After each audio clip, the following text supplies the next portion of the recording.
Something like 90% of the U.S. is now under lockdown quarantine orders. The rest of the world is in a similar posture. So we continue in these uncharted times, and our mission is continue to bring you tech news and content that you might find maybe a little bit better than watching the mainstream media news on CNN or Fox or whatever, however BBC, however you watch your news. We'll try to stay out of the doom and gloom and keep it focused on tech and what makes us strong. That being said, we've got a great lineup for you today. I have a little bit of old and a little bit of new that I'm going to share with you. We're going to be taking a break soon, but I'm featuring a video that I did back around RSA at the Qualys Security Conference with Dilip Bhagwani from Qualys, and I think you're going to find it interesting. I'll talk more about it later. We also have a great interview with the CTO of the IBM Call for Code program, which has always been virtual. So today's circumstances aren't slowing it down. We'll talk more about that in a bit. We'll be covering the news and some of the key articles that we have around Security Boulevard, Container Journal, and Devops.com. Then we're going to turn things over to Charlene O'Hanlon and an interview she did with Rob Cuddy of HCL, explaining DevOps and Appscan and the DevSecOps approach to security. And Charlene will talk more about that. And then, of course, we'll have one of our regular segments. We'll turn things over to Mitchell at the Analyst Corner, and Mitchell has a nice segment today. And then rounding out the show, another regular segment, Mike Verzard over on channel Roundup. And Mike will give us some thoughts on what's happening in the channel. So it'll probably run 2 hours and change. I hope you'll watch it.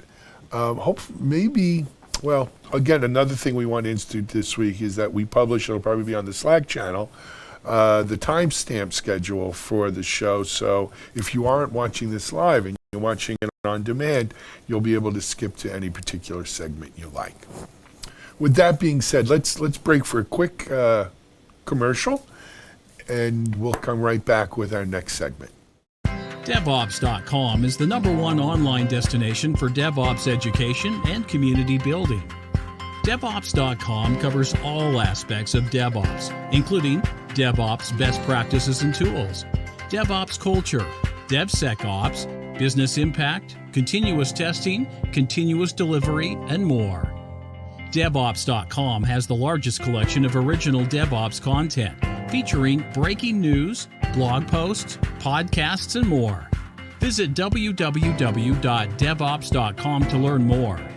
Devops.com, where the world meets DevOps.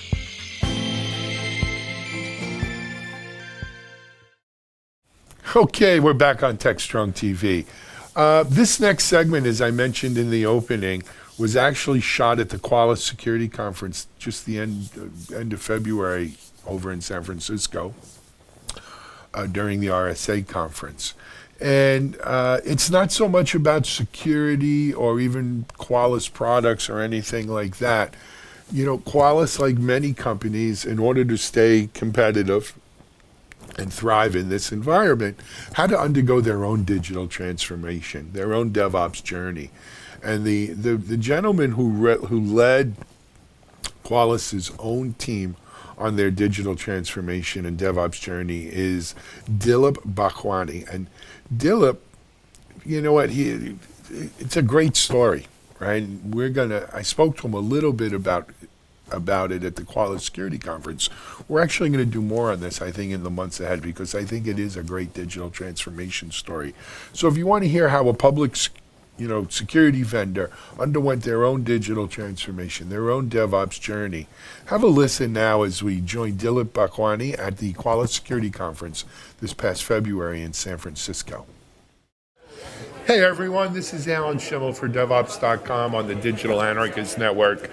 We're here again at the Four Seasons Hotel, if you can't tell, we're literally in the hallway right outside of the main keynote room. We're able to kind of grab people as they come in and out. It's really working for us. We're at the Qualys Security Conference where Qualys just announced a major upgrade to their platform. But that's not what this interview is going to be about.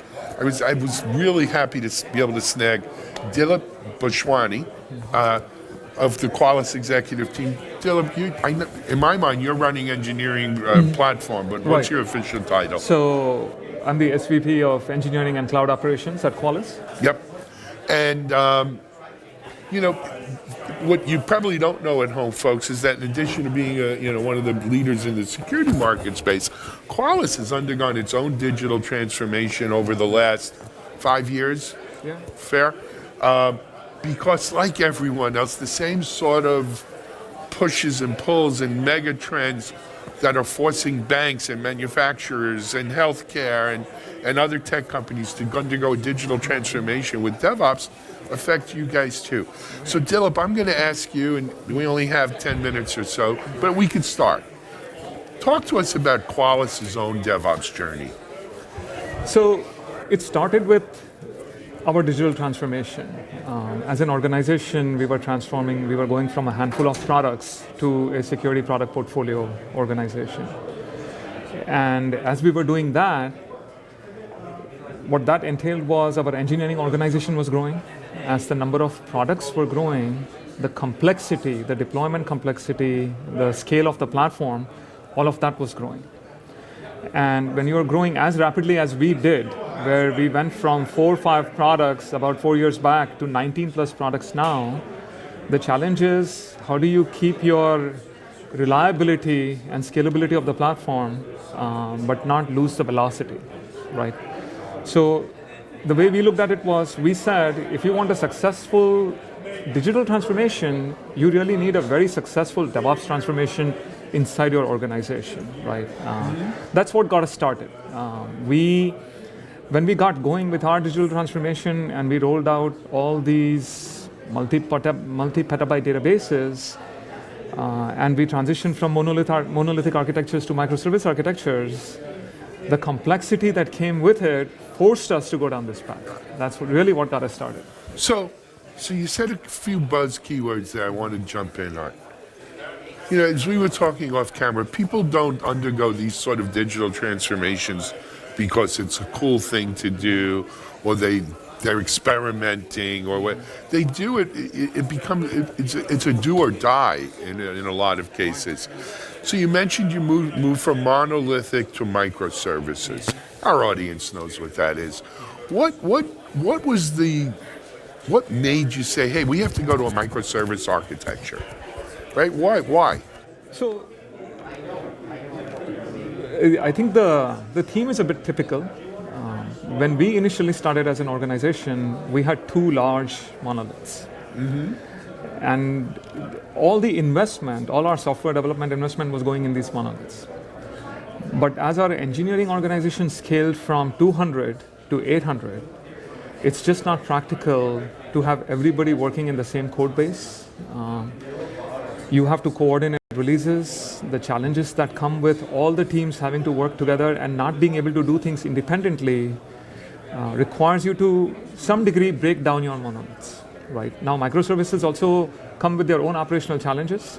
So the way we are looking at it is, instead of having large monoliths, we are having what we are calling microservices, but they are more like macro services that are focused on product areas and functional areas. Okay. But just given based on our product portfolio, we still have over 150 of those.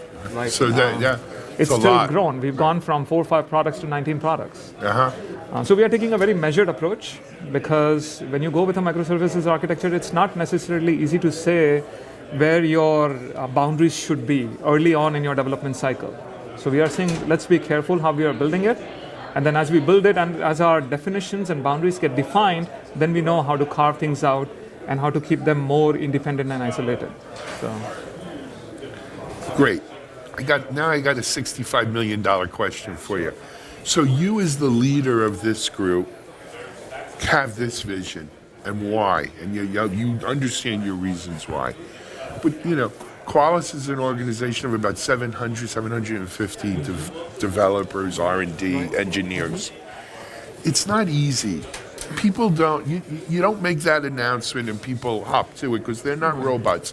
One of the great things about developers is they're all individuals, they're all highly skilled people who don't have problems finding jobs for the most part. How do you as a leader make, this is what we're going to do, here's our vision. How do you get that team to buy into that? Or does it come maybe from the bottom up where the team tells you, Dilip, this is what I think we should do. What was it in your case?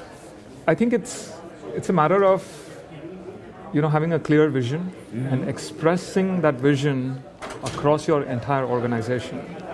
So when we are bringing people on, when I interview people, or when I have my team talking to people, I always tell them, don't go looking for a Java developer, don't go looking for an SRE engineer, don't go looking for somebody who's a strong Cassandra administrator.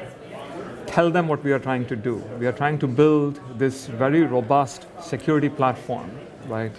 It's about saying we want to build a ship so we can sail the oceans, right?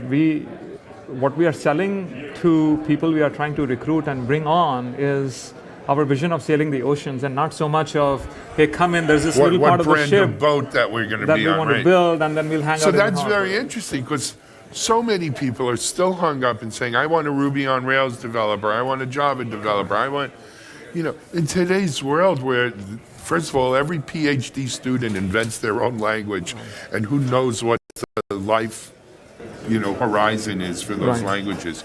You can't, it's very hard to be locked in like that. So you want people who are more versatile, who buy into that larger vision. Pick the right tool for the right job. Yep. Yeah. Now, of course, Qualys is a security company too. So security has to be important to what you do. Right. How do you, this is another great question, how do we build that sort of DevSecOps into your own DevOps environment?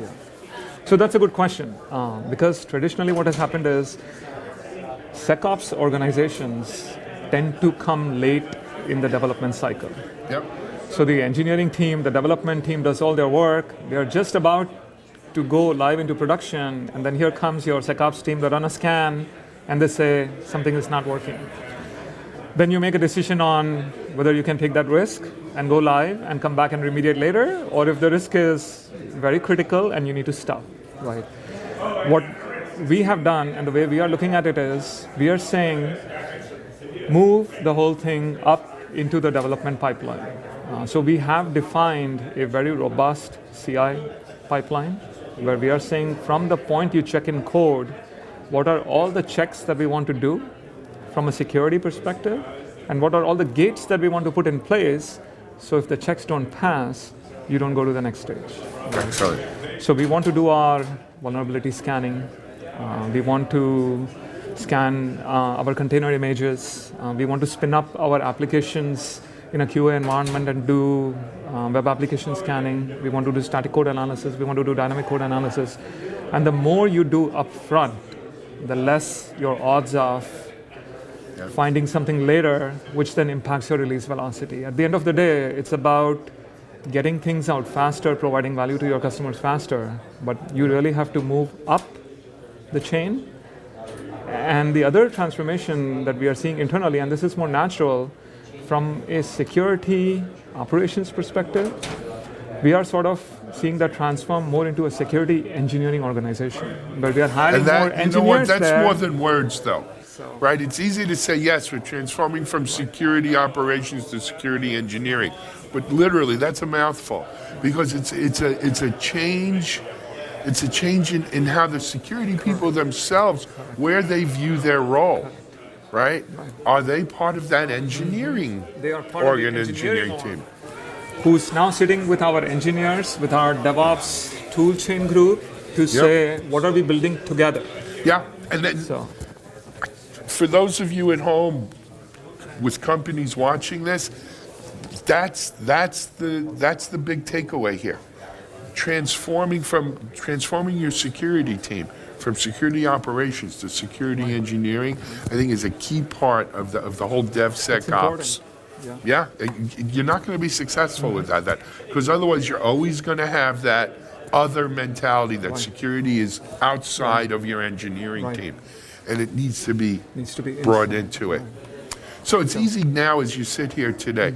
Give our audience an idea. How long did it take you to, in this process to kind of come to this point?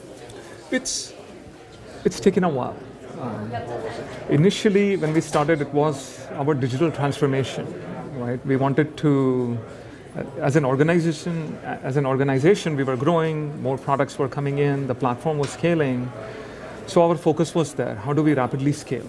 And then as we scaled, and that took a year, 2 years, and then as we scaled, we realized that a semi-automated way of deployment really doesn't work.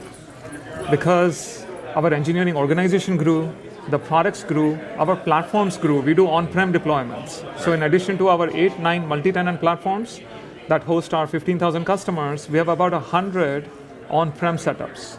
Now, when you have 150 microservices and you are deploying that across over 100 platforms, it just doesn't work. That's a job. And that's what really triggered that we needed to do something. So we went back and we said, let's look at this in a more structured, methodical manner. What do we need to do? What kind of process do we want to put in place? We are not too heavy on process. So our goal was we wanted something lightweight. And whatever lightweight we wanted to automate it. So the process is there, it's in the background, it's making sure everything is working, but we are not putting manual burdens on either our engineering team, our security team, or our ops team to go in and check boxes manually. Right? So we built a very robust tool chain, which is now coming together. And it took about 8-10 months to build out that platform infrastructure for the tool chain. But now as we've started operationalizing it, we are starting to see the value of it. We can spin up our data platforms, large Kafka clusters and Cassandra clusters at the click of a button. We can do full rolling upgrades of these clusters at the click of a button. We can do full patching of these clusters at the click of a button. I think there's something to be said there. That's an amazing story. And when just to give people a sense of scope of scale, I know Qualys has something like 30 million agents deployed, right? That they're collecting data on. So that back end that you're building, this infrastructure that you're building, when we talk about scalability and robustness, we really mean industrial scale, right? This is not anything to be trivialized very large with. Volumes, about 20 petabytes of data. We are adding about a petabyte per month. Really? Oh my God. You think about that, a petabyte a month. When I first got into technology. More like a quarter, I'm sorry. But a quarter. Like Okay. I didn't think there was a petabyte in the whole world when I started computers, right? I remember back in the day. I had a floppy disk. It was I ran the whole computer on a couple of floppies. No, what has happened is all the products that we've launched, a lot of these products, and especially with the agent deployments that are accelerating, with 30 million agents, we are collecting all information from these endpoints. And all this data, the way our business model is, we bring the data up to our platform, it sits there, and then we do analysis on that data. Yeah. So as the agents are growing, and as a lot of these products that we have are large big data products, that has sort of ramped up where we are now at about a petabyte a quarter. Yeah. Interesting. Dilip, I'd love to continue this conversation with you. Hopefully we'll have a chance in the near future, maybe not at the Qualys Security Conference, but we'll continue it for sure. I think the important thing I'd really like our audience to take away is that when Qualys is out here talking about DevSecOps, and they're talking about understanding how we move security into the realm of the developer, it's not something they read in a book. Or this is coming from your own real world experiences. And you have the T-shirts, the scars to prove it, but you've also come through the other side now, and you can take those lessons and bring them to market, which is a great thing. Thanks for joining us. Thank you very much. Thank you for having me. Thank you. This is Alan Schimmel. We are here at the Qualys Security Conference in the Four Seasons Hotel. We're going to be back shortly with some other great interviews, so stand by. We'll be right back. SecurityBoulevard.com is the leading resource for news, analysis, and education on challenges facing the cybersecurity industry. SecurityBoulevard.com covers all aspects of cybersecurity, including data security, DevSecOps, cloud security, application security, network security, security threats, and more. SecurityBoulevard.com has the largest selection of security content, featuring breaking news, blog posts, podcasts, and more. Visit www.securityboulevard.com to learn more. SecurityBoulevard.com, home of Security Bloggers Network. Okay, back here in the studio for TechS0trong TV. Hope you enjoyed that interview with Dilip. As I mentioned, Qualys underwent a real transformation DevOps journey here. Their development engineering team is probably 700, 800, maybe more people strong, and converting from a waterfall kind of environment to this DevOps environment was not without its challenges, and Dilip will be the first to tell you. But it is a fascinating story on a large public, security vendor moving internally to a DevOps footing. They're undergoing a digital transformation. We're going to try to feature that a little deeper. We'll peel the onion back on that a few layers in weeks and months to come. But for now, I want to go to something a little bit more current. IBM has been sponsoring something called the Call for Code. It's a virtual hackathon now for a few years. They do it in partnership with the Linux Foundation as well as a few other organizations. Basically, people can go on, they enter, and then they hack, right? They make code, and it's really about kind of starting a project that, if it's picked, gets financial and other backing from IBM and the rest of the sponsors to become sort of a bona fide open source community project with sponsorship and support. So they've really graduated some great programs over the years. This year's event, because it's always been virtual, has not been, hopefully too terribly impacted by the whole COVID-19 thing. I had a chance to catch up with the CTO for Call for Code from IBM, Daniel Crook. Like most of you and us, Daniel's working from home. Though Daniel's always worked from home. As I said, this has been a virtual thing. Anyway, I spoke with Daniel. Daniel's going to give us the lowdown on how you can join this year's Call for Code and follow along. So here's Daniel Crook from IBM. Hey everyone, it's Alan Schimmel for Devops.com, and you're actually watching a special edition of Devops Chat Video Edition, and I'm joined by Daniel Crook of IBM. Daniel, welcome. Hi, thanks for having me. Thank you. So Daniel, we're going to be on TechS0trong TV on this, and the reason is I wanted to make audience aware of something cool that IBM is doing. And why don't we start off though, Daniel, what do you do at IBM? Okay, so my name is Daniel Crook. I'm the CTO of two different programs. I'm a software engineer as well, developer advocate for IBM, but I have a role as the CTO of the Call for Code Global Initiative, which is a partnership we have with the United Nations and Linux Foundation, David Clark Cause. And I'm also a CTO of IBM Code and Response, which is another program for supporting the ideas that come out of Call for Code in partnership with the Linux Foundation. That's fantastic.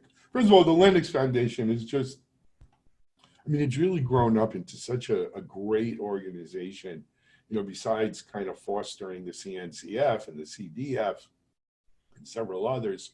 The education programs they have, the partnerships with company like IBM, it really has, it's really kind of got its stride and become such a player. But, I don't know if our audience is familiar with Call for Code and so forth. Daniel, why don't we start with that? That sounds good. So Call for Code is a 5-year program that IBM started in 2018. It contains a yearly competition. So a multi-month event for helping support ideas by providing a hackathon format, a virtual hackathon, but multi-month thing. It's got a yearly, about 4 months, this competition period, and it culminates in an award, the Call for Code Global Award being given. And the point of that competition is to inspire developers, the world's 24 million developers, to create solutions that address a large humanitarian issue. And the outcome of it is a sustainable open source project that can be used and have a community built around it to address some portion of that humanitarian issue. And what sets it apart from other events is that it's not just folks competing for a cash prize, getting the recognition and going home. It's really about supporting the ideas, the winning teams, with an IBM Service Core team, hardware, software, user experience experts, as well as building the best practices of community around it in partnership with the Linux Foundation. So Apache 2 licenses, code of conduct, technical charters, things like that. Fantastic. And this year's program, or can you tell us specifically times, dates, and so forth around this year? Sure. So we launched the competition from the United Nations in Geneva on February 26th. Folks can submit their applications through July 31st. They'll be judged through the late summer, an award ceremony in October, and normally we assemble a team to help deploy the January the following year. So that's the model that's been done the last 2 years, and what we're doing this year as well. But in addition to this, we launched originally with a climate change track. We've added a COVID-19 track, and the applications submitted for that program are on an accelerated timeline, where if they're submitted before April 27th, we will immediately look at those applications, get those judged, get 3 of them selected by May 5th, and start deploying those in mid-May. That's fantastic. Fantastic. For people who want more information, Daniel, how can they do that? So the best place to go is callforcode.org, and there they'll find the official rules, schedule, judging criteria of the competition. And then they can sign up for an IBM developer account, start using Internet of Things, artificial intelligence, data science tools to build applications. They'll understand the problems that are in the climate change and COVID-19 tracks that they can go after. And if they're not developers, they can also learn about how to support the Call for Code initiative. And also, if they want to sponsor as an organization, they can get involved that way, or even contribute their expertise to the community by joining Slack. Excellent. Give our audience, to give them a little bit of context, Daniel, what would you characterize as some of the most successful projects or results that have come out of Call for Code in the last 2 years or whatever? Yeah, Couple of years. Yeah, so looking at last year's winner, the 2019 competition, we had a team of 5 folks from Barcelona, and they created a solution to monitor firefighter safety during wildfires. So the theme of the competition was natural disasters. How do you deal with things like wildfires? So this team was very successful because they not only included a full stack developer on the team, but they also had a data scientist, a project manager, a firefighter, and a nurse or an EMT, all in the team of 5. So they basically embedded their customer on the team, and therefore were very agile at understanding the problem they were trying to solve, quickly testing it, and getting feedback. So they created an application, detects chemicals during wildfires in real time, so they could see firefighter health, and then capture that information over time too, to see if someone's been exposed, for example, to carbon monoxide for too many hours in a particular day, a week, a month, and prescribe corrective actions that they could take to reduce that exposure. So that was a great application, and it reflects a lot of the most successful applications we've seen are ones that include cross-functional teams. So it's not just 5 developers hacking away at a really deep technical solution. It's about really understanding the problem that could be solved with technology and bringing together the people that know that problem domain, as well as technologists who can envision and create solutions that can be rapidly tested, deployed, in an agile fashion, continuously deploying them, DevOps style. Fantastic. Fantastic. I guess I just got to ask this because it's the monkey on everyone's back. How is this year's unusual circumstances, let's call it, affecting the Call for Code campaign this year? Yes, so for the last couple of years, it's always been a virtual hackathon. We had participation from 165 nations last year. So it's reached around the world. It's always had a virtual component to it, but it also had a bunch of satellite events. So people who went to, for example, with our partner Angel Hack, we had a global series in 24 cities last year. And what we did was have in-person events for 2 days where folks could come up with an idea, validate it, win the local prize in that 48 hours, and use that as a seed to contribute to the global competition after they fleshed it out more, made it more mature. So we don't have those in-person events on the schedule. We probably won't for the foreseeable future, but we will be doing a lot of virtual events, streaming on Twitch, streaming on Crowdcast, lots of online tools, and things that are localized to particular time zones and cities and languages around the world. So really just doubling down the virtual component, which is something we've always done, but making sure that people still do have access to these really intense collaboration environments to start creating ideas. Fantastic. Beyond Call for Code, Daniel, how are things, with the organization, if you will, that you're CTO of at IBM? How are you guys making out in this kind of, everyone's virtual now, right? Yeah. Well, I've been working from home for about 15 years. So for me, things are pretty much business as usual, other than, some of the online learning I'm doing with my son, and my wife also working here too. But fortunately, IBM is a very distributed company. So we have folks around the world, different companies, and we work very, very closely with Slack, WebEx, and GitHub. So even the external partners, a lot of it is business as usual in terms of the tools that we're using, building software remotely. So that part, I think, continues onward. And of course, we've been seeing a lot more contributions in the open source community because people have more time at home near computers.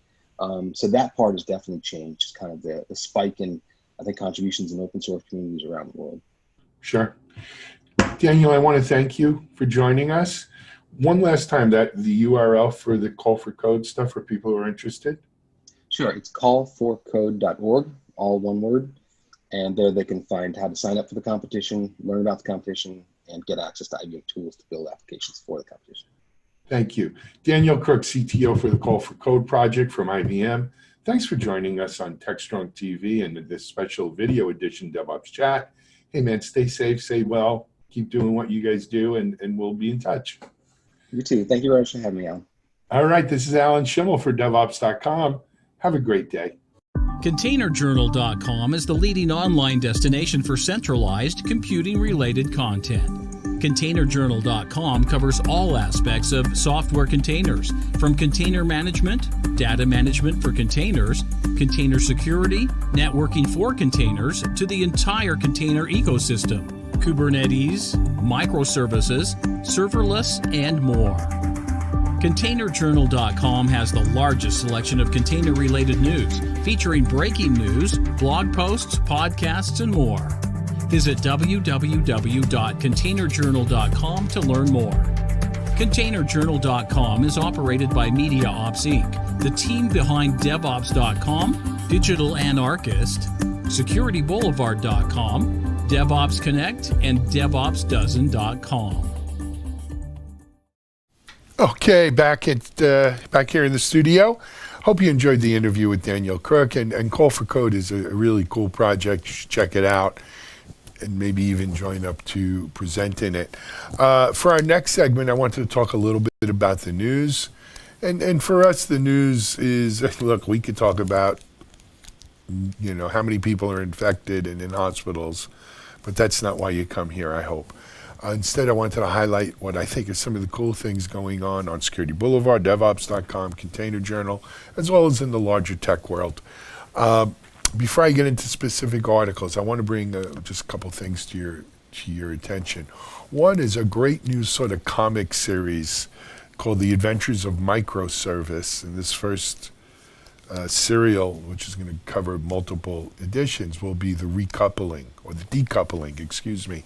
And it comes to us from our friend Bob Resselman, Roll Bob, who's also part of Accelerated Strategies Group. There's a kind of promo for it on Security Boulevard. It's really cool if you're a comic book person, superhero, he's doing amazing things with it, and keep your eyes open for it.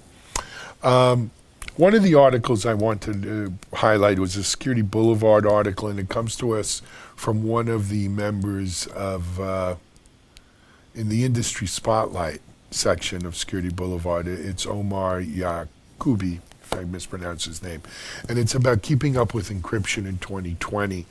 And as I mentioned, I think it was in one of last week's show, we're seeing a pandemic of cybercrime related to COVID-19, in addition to the virus affecting humans. An interesting aspect for the malware and stuff that we're seeing in 2020 and most recently is that more and more of it is actually encrypted. So, let's just think about that.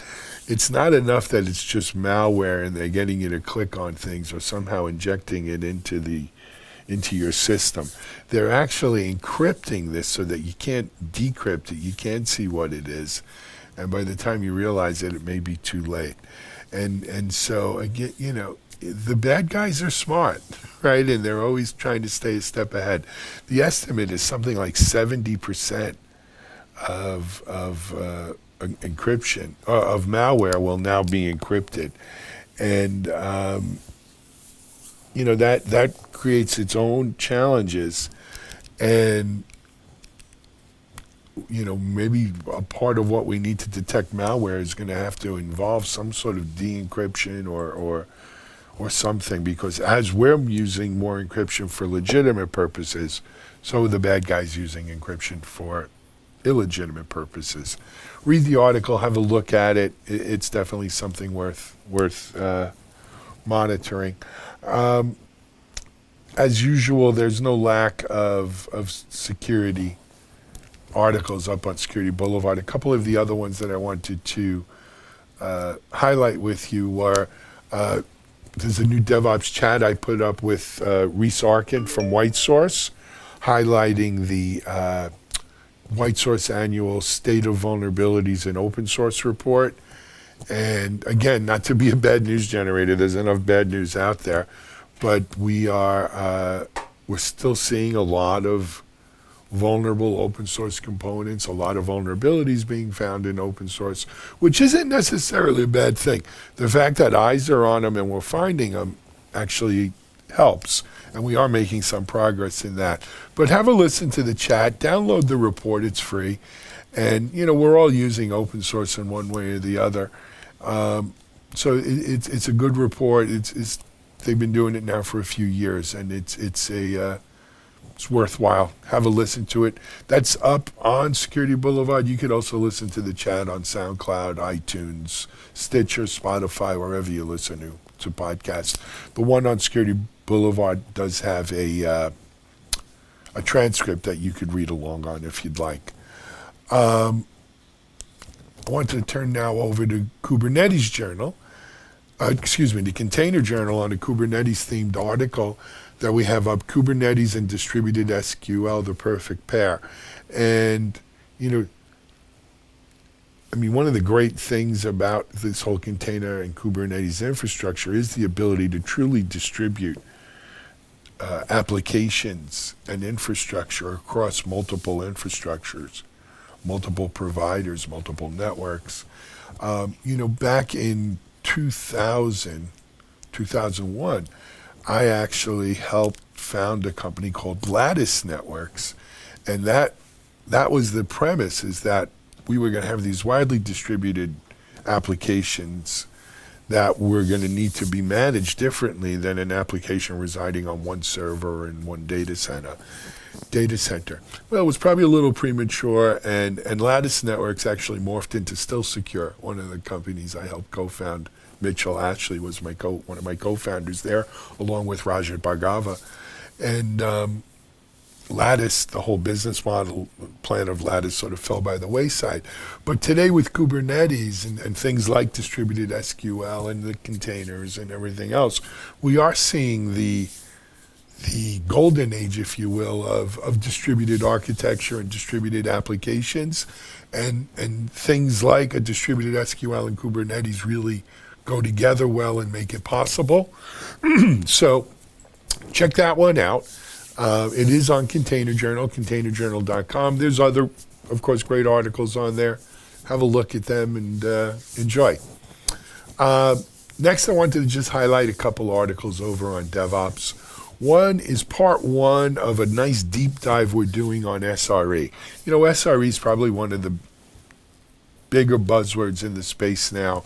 Of course, Google kind of originally termed it and literally wrote the book, the O'Reilly book on SRE.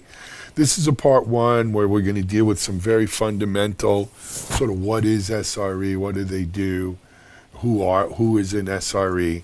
I've actually reached out to a friend of mine. I don't want to say anything, but if we can arrange an interview, we're going to do an even deeper dive on SREs and how it's influencing companies. But it's probably a term you heard. For many of you, it's a term you're familiar with.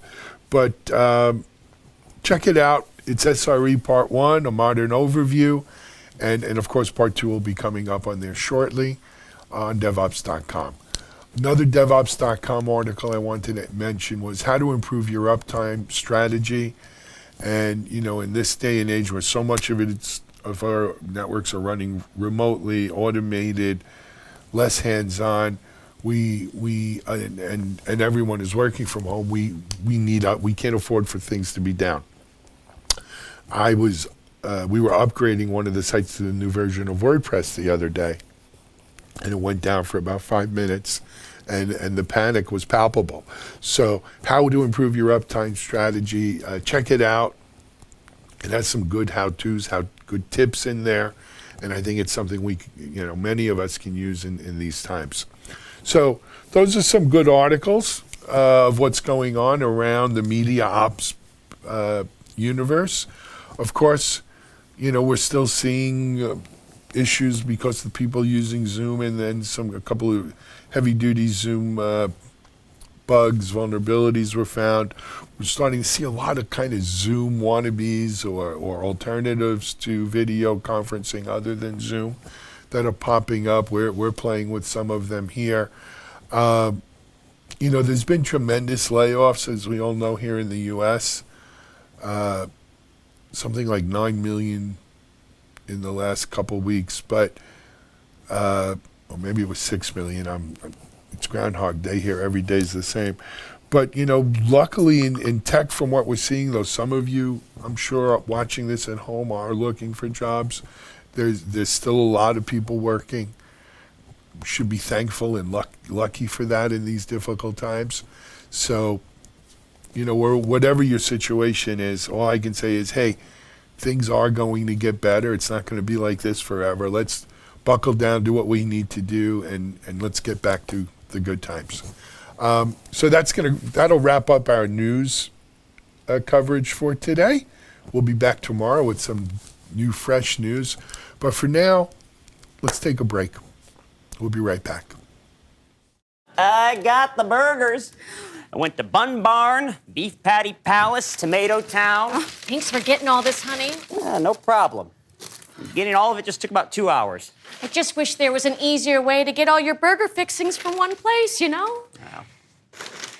Dad, you didn't go to Mayo King? Our car doesn't fit in their drive-thru. I went to Mustard Chef. I hate this burger. He also went to ketchup. When you're building something using components that don't work together easily, things could get ugly, fast. You wouldn't live like this, so don't make your DevOps team live like this. This lack of burger cohesion is hard on all of us, Cheryl. GitLab is the only single application for the entire DevOps lifecycle. All right, we're back here with TechS0trong TV. I want to hand things over now to Charlene O'Hanlon, and Charlene is going to be highlighting an interview with Rob Cuddy of HCL. Rob's a longtime cyber person, and he's going to be talking about DevSecOps, DevOps, Appscan, and how the intersection of trust and risk management in the DevOps space. This is Digital Anarchist at DevOps Enterprise Summit, Las Vegas, 2019. Hi, it's Mitch Ashley with Digital Anarchist. Welcome back. We are here at DevOps Enterprise Summit in Las Vegas, 2019. day of Game 7 of the World Series, by the way. So not that that's top of mind or anything, but I have the pleasure of being joined by Ross Cudley, who is with HCL Appscan. Yeah, thanks for joining us. Yeah, it's good to have you here. So what's happening at the conference for you? Anything kind of cool going on? You know, it's great because we're the space we live in, right, with application security. What has been nice to see is the increase that people are talking about things like trust and risk management and how that's intersecting with the DevOps space. And when you start talking about, bringing that to the business, security has a big stake in that. And today we start seeing security as being more of a commodity that builds trust with end users. So seeing that kind of coming back in and people making that connection has been really exciting. How does the DevOps world embrace an Appscan approach to security? Because obviously, hopefully developers write great secure code. Exactly. We know it doesn't always happen, right. But it's great to have different ways DAST and SAST to test tap security. Is it something just kind of checkbox, install it, we're good and done, or really into the reports and information that comes out of it? Yeah. How do they look at what you do? I think to really embrace it, I think it's more the latter, right? You have to have the data and you have to be able to show that the data is making an impact. Historically, it's been really difficult. Security has often been kind of siloed and seen as the end of the process. And so we talk a lot about the idea of building security in versus bolting it on. And so unfortunately, a lot of places have taken that approach of we get all the capabilities, we get our feature functionality in, we deal with our backlog, and then, oh, by the way, we need to secure it. And so what you're seeing now is more and more people recognizing that security is really important, but trying to integrate it into those pipelines without slowing things down is where most of the challenge is today. And so I think what you have to do in that space that's really important is you've got to make it a natural part of what the developer's doing. So I like to talk about, today they're usually pushing a single button to do continuous integration, right? Kick off a build, stand up an infrastructure, maybe package that into a container, deploy somewhere, and then stand that up, but whatever they're using to get that production-like environment in play. And then once they deploy the app there, they're already conditioned to run some unit tests, run some integration tests, do some functional tests. We've kind of figured out that performance is important, so people are doing load testing and performance testing in that space. What we want to do is make security testing part of that conversation. That we tend to believe security is a really important quality metric, and so we want to have that as part of the conversation. And realizing that just like you don't want to deliver to market something that's subpar or inferior or just doesn't work, you also don't want to put something out there that may work great, but you can't trust. Because if you can't trust it, then no one's going to use it. Let's dig into that, because I'm Sure. really interested in your experience working with customers. That there's one way to look at it is where in the testing prep flow, testing process, testing automation, here, let's do our security testing. To be more embedded into the fabric of how software is created, how does that happen? How do you get that to happen while unit tests are being created? Or what does that look like? I mean, I don't know the answers. I don't know how to quite ask the question. Where we've seen it more effective is in the places where you're right. It's not just sort of a value add at the end. And we've had, customers run the entire gamut. We've had the ones where they literally just wanted to check a box that said all the developers scanned. We didn't do anything with the results, but we scanned. We find that doesn't work very well. That creates a lot of noise that eventually somebody says, well, what are we doing with that? Right. So what we want to be able to do is sort of interject the right type of testing at the right point in the pipeline. So for those that are not all that familiar with the application security world, right, when we're doing static testing, which is really just looking at the source code, more of that white box idea, there we want to impact developers in context. So we talk all the time about this notion of informing them as they're doing things, right? We all remember the days when before we were doing DevOps where we'd write something and then it would go off into a production environment, somebody would run a test on it, and 3 weeks later we'd get a defect, right, that said, hey, something's wrong. Somebody from ops or security would call and say, by the way, like, you have a vulnerability in your code. Exactly, and that's what's happening with the vulnerabilities. And just like with a defect, right, if if you've moved on and right, chances are good you didn't sit there for 3 weeks doing nothing waiting for feedback, right? Then when you get that, the first thing every good developer used to do was try to reproduce it. Because if I couldn't reproduce it, it's somebody else's problem. Right. We sort of see the same kind of thing in security, although we tend to call it false positives, right? And so it's this notion of I get a defect or I get a vulnerability, and now I've got to try to figure out, is that a real problem? So for developers, I think that one of the biggest things that we can do to help them is first get that information to them quickly and then make it valid when we get there. So that if they're going to get a JIRA ticket or they're going to get some defect in, notification, that what they're getting is actually a real problem that impacts what they're doing. And then I think if you can make the connection for them, right, the best conversations I have with developers are when they understand that you're also building trust in the end result that gets delivered to production. That's how you add value to the business, is protecting that reputation and making sure. And so I'm not a big fan of the scare tactic that says, hey, you're going to prevent us from being breached. I'd rather kind of go on the positive side with the developers and saying, look, you are helping us retain customers. You're helping us build a brand that people can rely on. So getting the noise out is a big, big part of that. Almost getting to a point where we know it's happening. We know you all do what you're supposed to do to make sure we write secure code, make sure it gets deployed without problems. And when we first introduced some of the new security technologies back in the early 2000s, we had really noisy products, right? Intrusion detection systems and things that even vulnerability scanners that just produced a lot of information, and it took somebody really smart to say, none of this matters, here's the 3 things we need to go fix, or here's the stuff that apply that actually could be leveraged or executed, attacked against, and become really truly be vulnerable.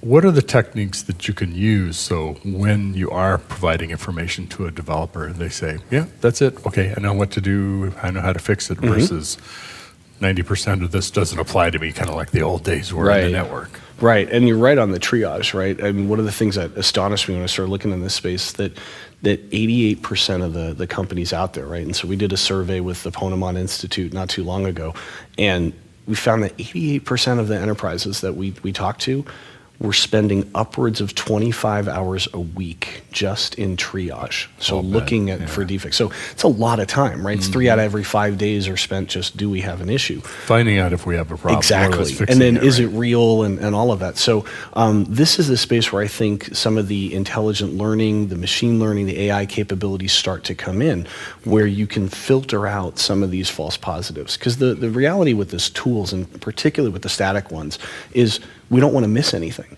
So we put in lots of rule sets, lots of policies, look for everything, and if there's even the remotest chance that what we're finding lines up with a vulnerability, we flag it and we say, hey, that could be an issue.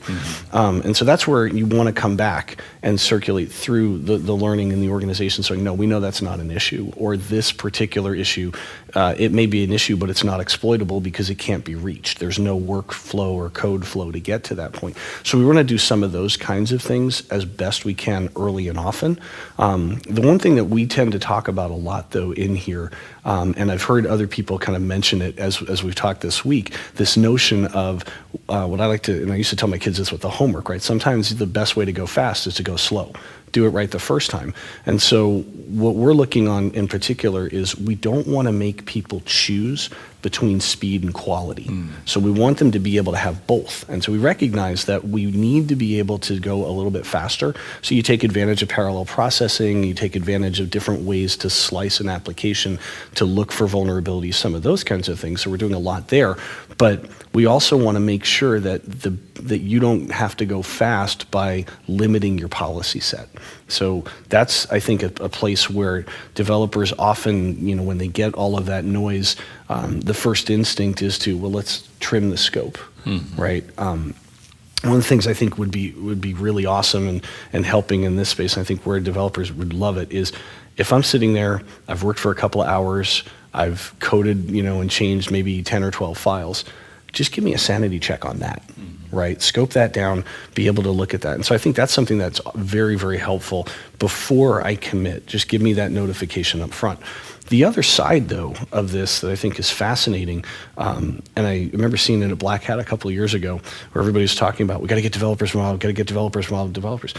The underlying thinking in it is that if we notify a developer of a vulnerability, they'll know how to fix it. And I'm not sure that that's true all the time, right? That there's some level of learning in there. And we know that there's secure coding practices out there. But I think one of the best things we can do is start figuring out better ways to give information to developers on how to fix vulnerabilities that we found, right? And be able to do that, because they're out there and a lot of people have dealt with them. And sometimes it's just a matter of going to a forum or going into Slack or going to the right channel and saying, hey, I'm dealing with this particular CVE. Has anybody seen how to deal with this? And the more we can do those kinds of things, the easier it's going to be to start tackling things in this space. I must think there's some good analogs. Like I've come to like a tool like Grammarly just for writing, which has some interactive. It's not like autocorrect that always changes my words to things I don't want it to be. Right. But it does a pretty decent job of letting me know, by the way, this is what you have problem in constructing your sentences here. Exactly. And here's some information to help you so you know how not to talk in passive voice or whatever it might be. Right. But almost that, it sounds like that kind of helpful information about here's how you solve these kind of problems and not write that. There's a fascinating discussion going on in this space too, and some people refer to it as spell check. So it's the idea that while I'm coding, in being able to know, hey, you're introducing a vulnerability, and it's there's a fine line there, because those of us that have used Office for a long time and Microsoft Word, we all remember Clippy. I was just going to say, don't bring back Clippy. Exactly, and that's the reaction, right? I want to get rid of Clippy. There is that space where, and I think it goes right back to context, because if a developer is kind of going through and thinking about things and you interrupt that flow, now they've sort of lost it, right? And they have to reestablish context and what they were working on. So we don't want to do that, right? I don't want to necessarily, as they're putting an open source class in or something, pop up saying, hey, this one's vulnerable. Well, there's a lot of syntax that's involved when you've completed, But if we can give them, at a point that makes sense, where they've kind of done and they've got everything, and now we can kind of quickly scan that, used IAST for something like that, and be able to give them that sanity check, that's a big win, right? And now they've at least got that. And then it becomes inherent, right? So I'm a big college football fan. And so the thing I think about here is, it occurred to me, big SC guy, we lose our quarterback first game of the season. And I'm watching the game, and it's a very, kind of timid hit. It didn't, when JT went down, it really didn't look that serious, right? He gets sacked, and you're like, okay, he's going to get back up, and then all of a sudden he doesn't, right? And I was thinking about the fact that everybody in the stadium, everybody watching, as he's carting off the field, they want one thing the next morning. They want to know, what are the results of the MRI, right? And is he going to be back next Saturday, right? But I'm thinking, why do we all know that? Why do we all know that he was going to have an MRI the next morning and then the results? Because we've been so conditioned to that, right? So if you get hurt, you get scanned. I want to do the same kind of thing with code, make it a natural part of the process, that we know we want to minimize risk. How do we do that? We scan, right? And so getting that in the developer mindset helps, I think, a little bit for them to understand, I would much rather deal with vulnerabilities and issues in my open source now versus, somebody found that in production. Almost like the way IDEs integrate in information about indentation. And that's the place where you want to intersect. Structure, all that kind of thing. And so that's a big part of what we do.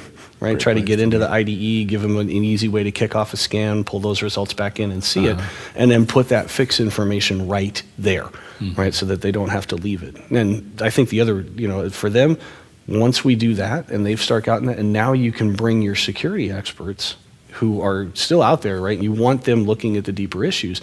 And I think that's where it starts to intersect with, I don't know how to fix this, but this guy over here does. Let's align him with the developers. Right, so I dream about the day when you're bringing security experts into your Scrum meetings, right? When they're part of the design thinking session up front, and your use case isn't, if you think of the typical use cases and Hill statements for an ATM that we've all seen, right? User goes up and you have 18 steps that talk about how do you put your card in and enter your PIN and get money out, and step 19 is we'll secure it. right? We need to change that dynamic, and how are we going to do it, and what comes in, that kind of thing. So how far away do you think we are from that dynamic kind of interactive security during development? And also leveraging the volume of data we get from all these scans, maybe across customers, in a more generic way that, historically, this is what happened. These are things that really happen that matter, and these are things that don't. I think I think the space is still relatively immature, particularly when in the DevOps world, where we're so used to speed and capability and functionality delivery. People are understanding that it's coming in and it's really important, but they're asking questions on how. I think there's a lot of good things out there that point out the vulnerabilities and do a great job finding them. It's the fixing side where things are lacking. And so I think that's where a lot of the next sort of wave is going to start coming, as people start to figure out, how do we do that really well? How do we share information? And I think this is also where AI and machine learning come in. I was at a conference last December, and it was fascinating to me.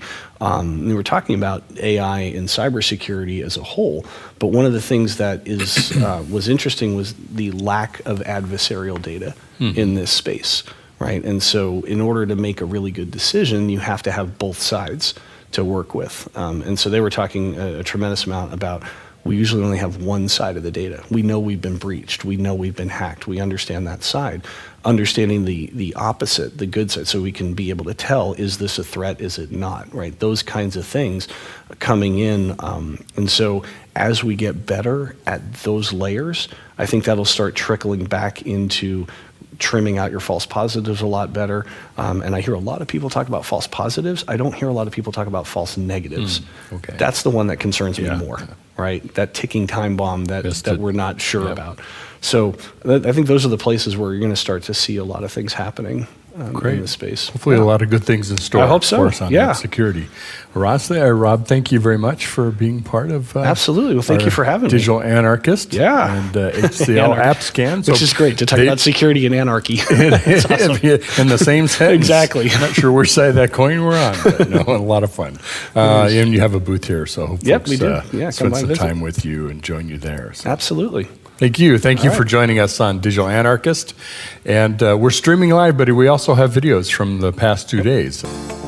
Disruption is occurring across every aspect of IT. Open source, cloud services, DevOps, and cloud-native software architectures are democratizing IT and radically transforming how business is done. The old ways of creating software and doing IT are being replaced with agile, flexible, faster, and cheaper methods, benefiting vendors and users alike. Accelerated Strategies Group is out to democratize access of industry expertise and knowledge. We use our expertise and experience to offer insightful, intelligent, useful information in a variety of formats relevant to the IT community, digital events, videos, reports, assessments, workshops, and implementation projects with tech vendors, IT organizations, and business leaders.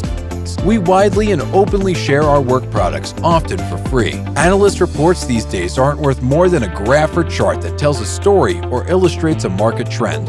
We work with developers, DevOps teams, cloud architects, security engineers, and transformation leaders most every day, creating and implementing transformational strategies and technologies. We're not just thinkers, we're also doers. Want to next turn things over to our friend Mitch Ashley, CEO of Accelerated Strategies Group, for his Analyst Corner. Mitchell has a great one lined up today. Mitch, take it over.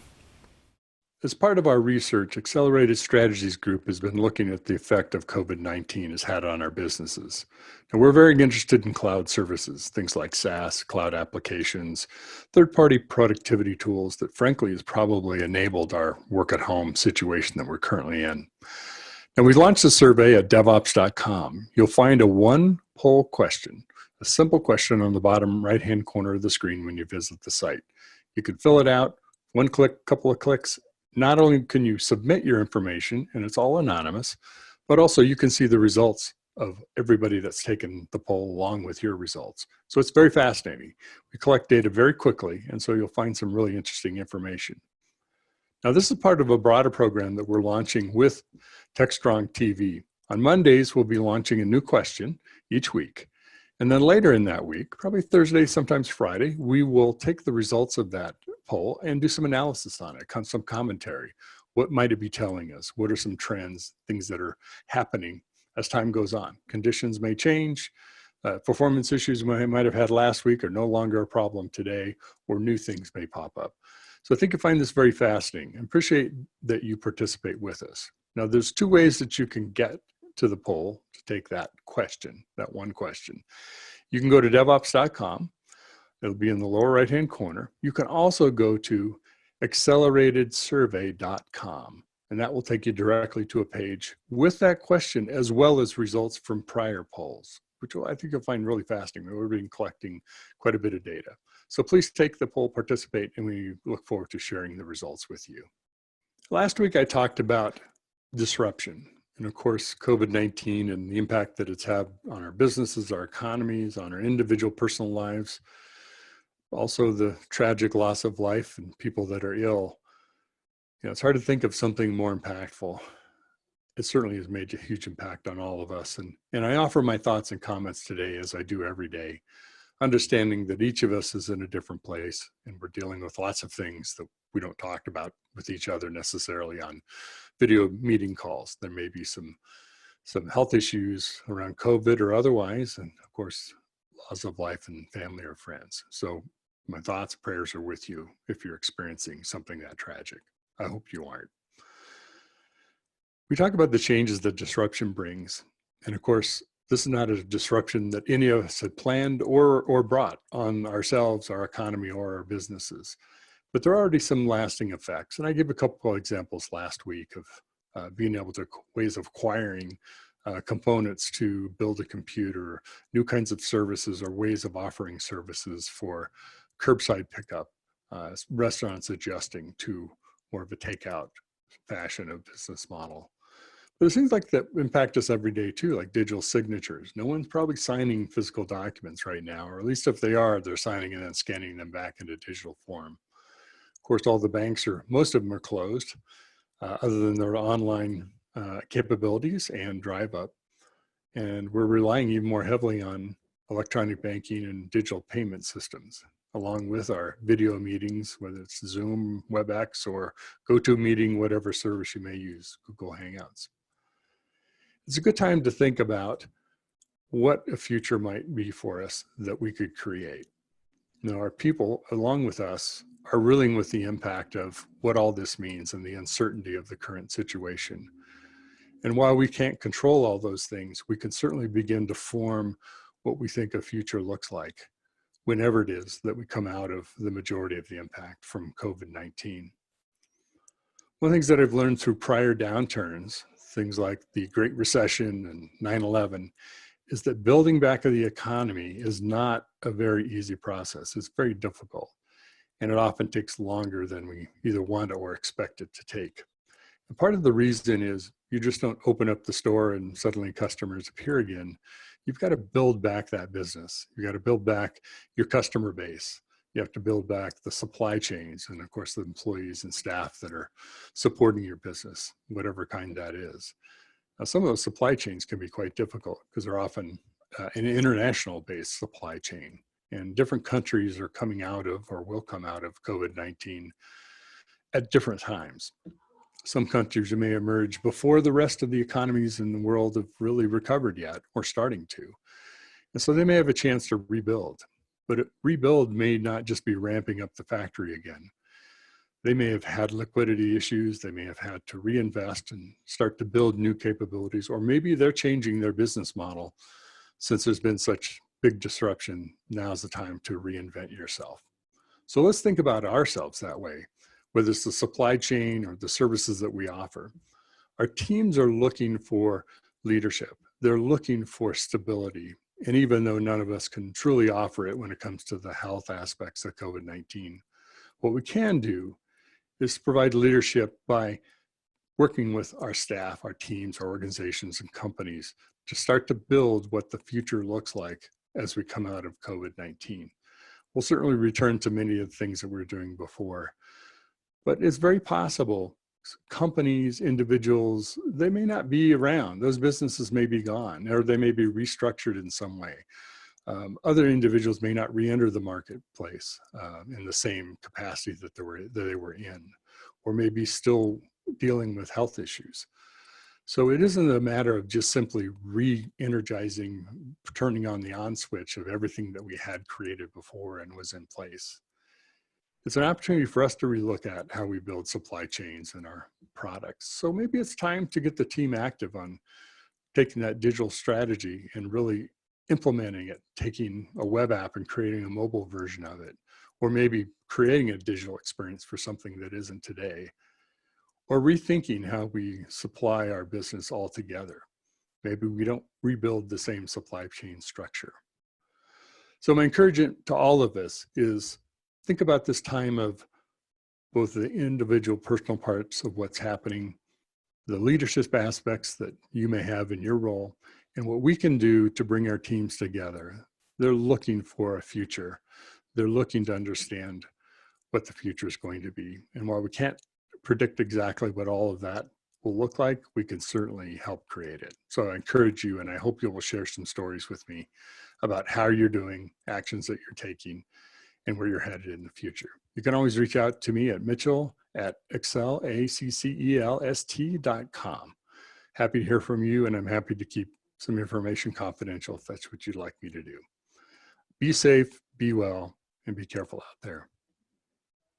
Devops.com is the #1 online destination for DevOps education and community building.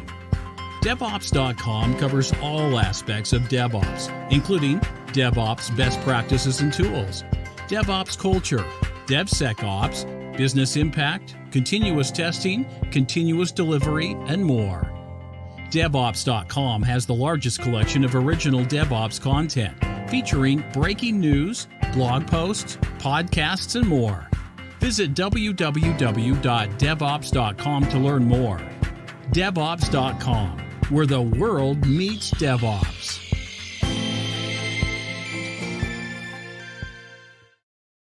Hey, thanks very much, Mitchell. That was great.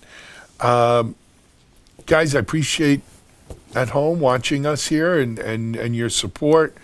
Our next segment is, again, another segment we've been kind of spinning up here on TechS0trong TV, and that's our friend Mike Vizard.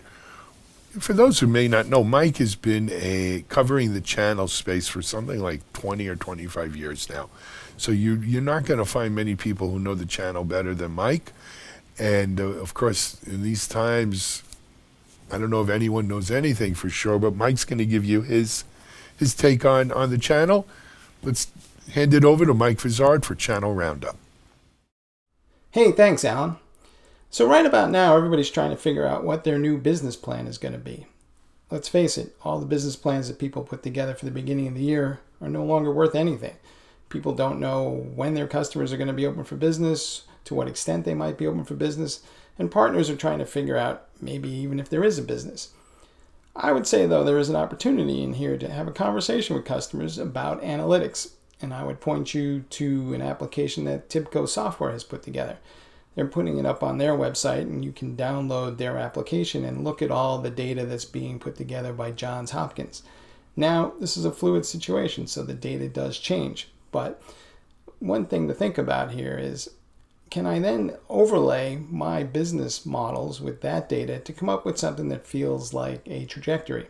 Can I then maybe even go out and hire a couple of data analysts who will do it as a service on a freelance basis maybe, and give people a set of tools that at least gives them some way to think about planning? It may not be highly accurate. After all, the situation is fluid, but we'll have to wait and see what happens. I just don't think we're all going back to work anytime soon, though. I know there's people advocating for going back to work, but the fact of the matter is 100,000 to 200,000 people is roughly 50,000 people that could fit inside Yankee Stadium. So now you multiply that number and you're talking about 4 Yankee Stadiums worth of people who might die. Add on to that all the people who will get sick, and you're talking about maybe 6 to 12 stadiums of people who are either incapacitated or no longer with us. If everybody goes back to work, that's 1 million people who may be fatalities, plus all the people who get sick. So now you're thinking about, well, 20 stadiums of fatalities and 40 stadiums worth of people who can't go to work.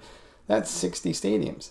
That's a phenomenal amount of people. And what will happen is other individuals will simply decide that it's not worth the risk to go to work. They don't love their boss that much, and they certainly don't like their job that much to risk their lives. So think about it long and hard before you start advocating for, let's go back to work tomorrow just because we're all sick anyway. There is another casualty in this whole thing, however. I think you've all seen or heard by now that the HP Xerox merger is off. Depending on what side of that conversation you're on, that's either good or bad news. Certainly, I think the HP people were not looking forward to it. I think one of the unspoken factors in here is the simple issue is you can't buy a PC now. All the PCs were bought up by people who were going to work from home, and then they bought up all the cameras and all the other gears. That's a problem, because if you do have a new application you're trying to roll out, well, there's not enough new gear to put it on. So you got to make sure that application runs on old gear. And that requires a certain amount of efficiency in the code and a rethinking of how you actually go build those applications. Who's building those applications? Well, I think a lot of the people who had digital business strategies are now using that as their new business continuity strategy. I think all of them are starting to realize pretty quickly that they need to be able to digitally engage their customers wherever they are, whether that's a B2B scenario or a B2C scenario. So I think there is going to be a significant amount of application development work. I also think a lot of people will be moving to the cloud a lot faster. The question is, do they move to SaaS applications, or do they try to move stuff from on-premise up into the cloud? Many will try to do both. The way to think about that is, if I use something like, say, Salesforce, well, there's some good news in that there's a digital marketing platform there. There's also sales software there, and I can just build on top of that using low-code tools. I can either use the tools provided by Salesforce, or I can use tools from Mendix or anybody else for that matter. The other way to think about this too is if I'm going to move stuff up into the cloud, well, then the question is, do I just take it on the VMware virtual machine where it might be and put it on AWS, or do I just stick the whole thing in containers and move it on to the AWS platform? Either way, I'm not doing a whole lot of refactoring. One thing I would call out is, there are folks out there to help. There's an outfit called Capato that's built a DevOps platform for moving stuff onto the Salesforce platform, and they're making their stuff free to anybody who's building COVID-19 applications. I would also encourage you to think through what the role of the channel is going to be in this crisis. There's a survey that came out from 2112, the research company, and they're talking about how channel chiefs will be giving away software and services to encourage customers to move forward on different projects. I was having a chat with one company, Gigaspaces. They make in-memory software for running applications faster.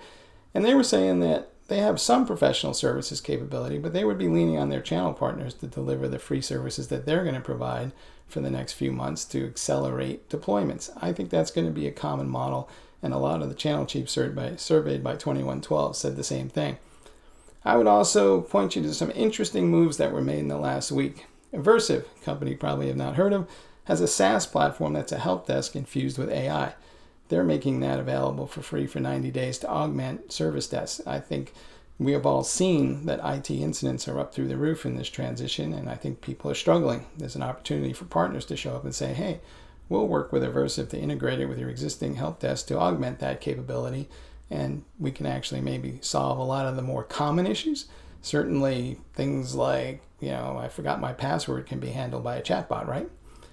One other thing to think about. Clearly, in the last downturn, we saw a situation where everybody shifted to open source. A lot of that has to do with the fact that people prefer to hold on to their staff and lay them off, and one way to do that is to not buy commercial software. So it becomes this open source first model, if you don't mind.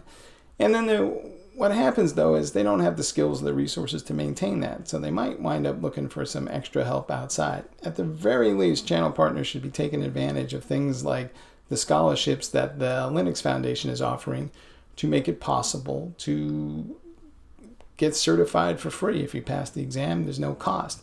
I think there's a lot of people with downtime should be uplifting their skills, don't you? And finally, we have this issue that's emerged around Zoom bombing. People are not minding their credentials and they're getting stolen, and people are listening in on their calls, and sometimes it's a prank, and sometimes they're stealing confidential information. What's interesting about that is we don't really have to put up with that. There's a lot of other alternatives out there. I think even Ring Central had some new platform out this week talking about how they had a much more secure approach. So there's an opportunity for partners to jump in there and also have that conversation. In the meantime, encourage everybody to stay safe as always. Stay safe at home, as they say in baseball, and good selling.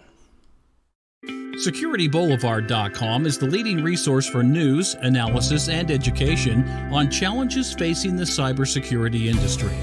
SecurityBoulevard.com covers all aspects of cybersecurity, including data security, DevSecOps, cloud security, application security, network security, security threats, and more. SecurityBoulevard.com has the largest selection of security content, featuring breaking news, blog posts, podcasts, and more. Visit www.securityboulevard.com to learn more. SecurityBoulevard.com, home of Security Bloggers Network. Thanks very much, Mike. As usual, some really keen observations around the channel. Look, it's going to be a bumpy ride, folks. Let's not sugarcoat this. But some of us will make out real well. Some of us will get by. Some of us will struggle. But if together we will get through this, and there is another side to it, right? We will get past it, and hopefully back on to good things. You know what? On that note, I think we're going to wrap up Monday, April 6th show here of TechS0trong TV. Good times are coming. We will get back there. Stay strong, everyone. Stay healthy. Do what you have to do to flatten this curve. Keep doing what we do in tech, because now more than ever the world needs our technology to be working. And we'll see you here tomorrow, Tuesday, April 7th, for another episode of TechS0trong TV.